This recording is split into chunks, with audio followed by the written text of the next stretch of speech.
Semua orang senang melihatnya karena dia bersih, karena dia rupawan, karena dia sopan dan santun, karena ayahnya meninggal dan ibunya juga sudah lama meninggalkan.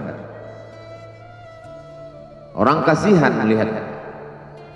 Maka karena kesenangan hati mereka, mereka sendiri yang memberikan gelar untuknya yang belum pernah mereka berikan kepada orang sebelum dia.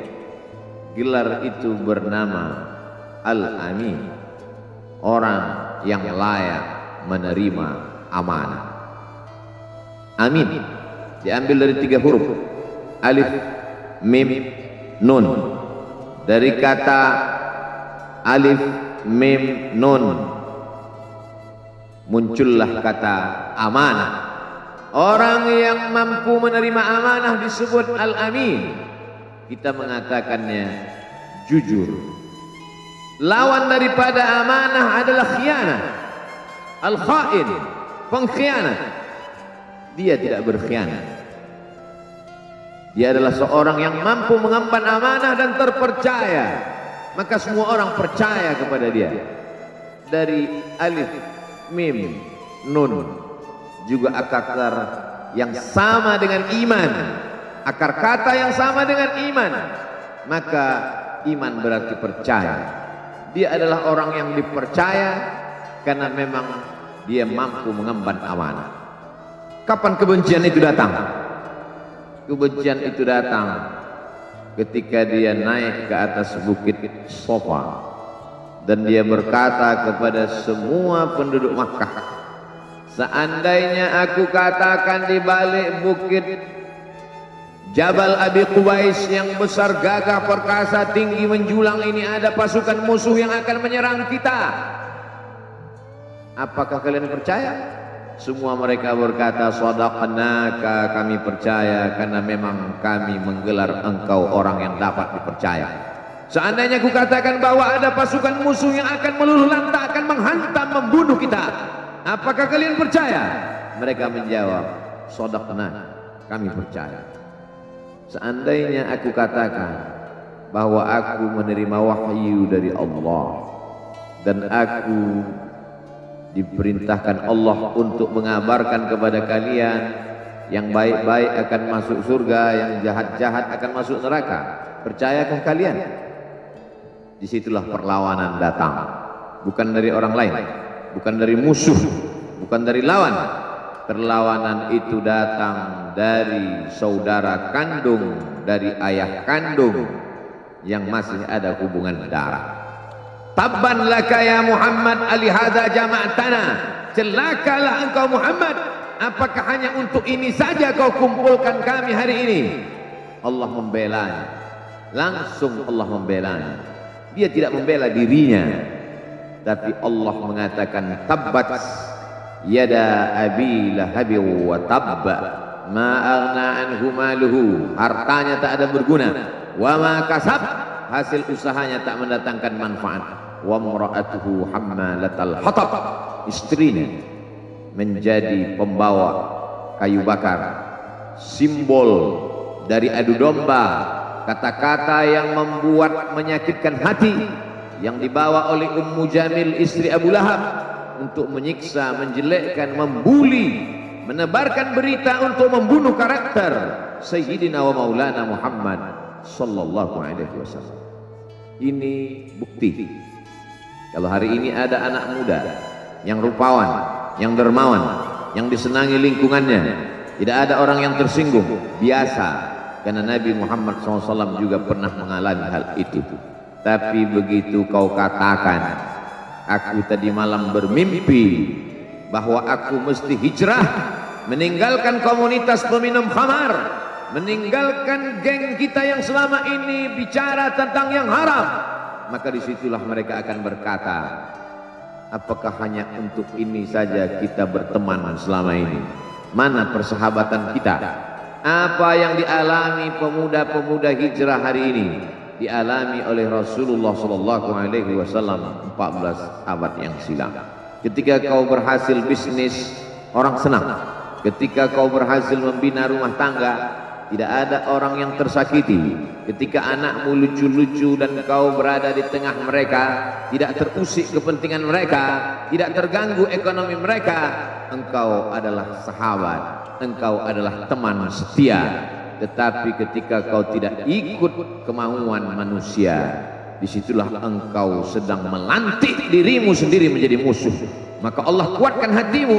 Wa in tuti' aktsara man fil ardi, kalau kau ikut kebanyakan orang di atas muka bumi, yudilluka an sabilillah, mereka hanya akan menyesatkan engkau dari jalan Allah Subhanahu wa taala. Tapi api itu tidak pernah padam. Kalau dia padam, maka berakhirlah dakwah Islam.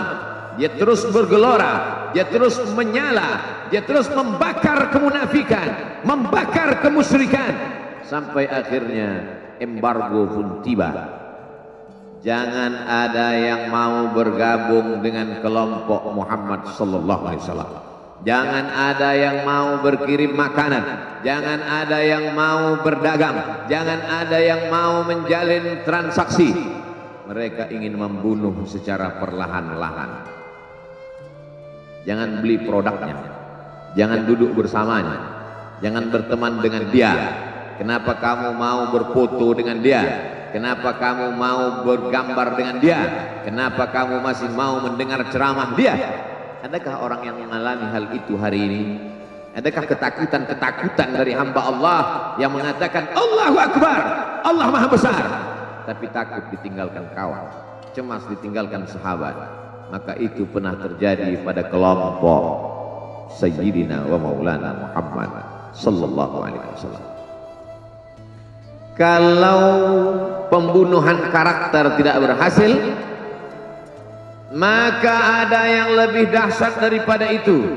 Mereka tawarkan dunia beserta isinya.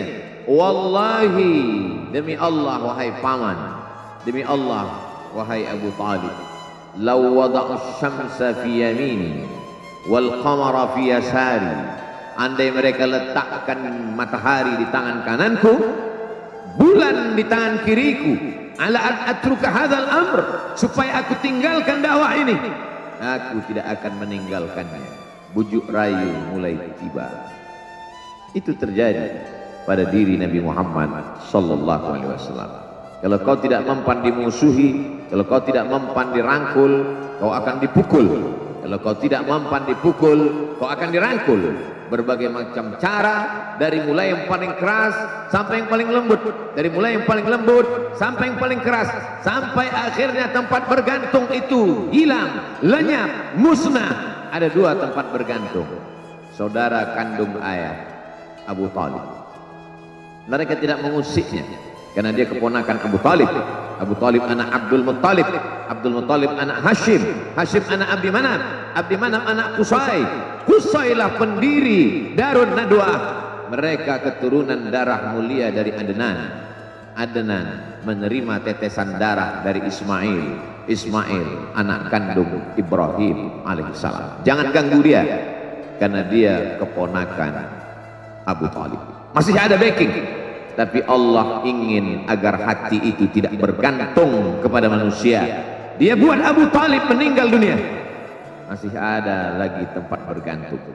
Dia yang dulu ketika kedinginan datang, dia yang menyelimuti. Yang dulu ketika ketakutan datang, dia yang menenangkan. Dia datang menemui Waraqah ibnu Naufal. Waraqah berkata, namus, malaikat yang pernah datang kepada Ibrahim, yang pernah datang kepada Musa, yang pernah datang kepada Isa, sekarang dia datang kepada suamimu. Katakanlah, jangan takut, jangan cemas. Kalau nanti sampai masanya dia akan diusir dari kampung halamannya, aku orang pertama yang akan membelanya.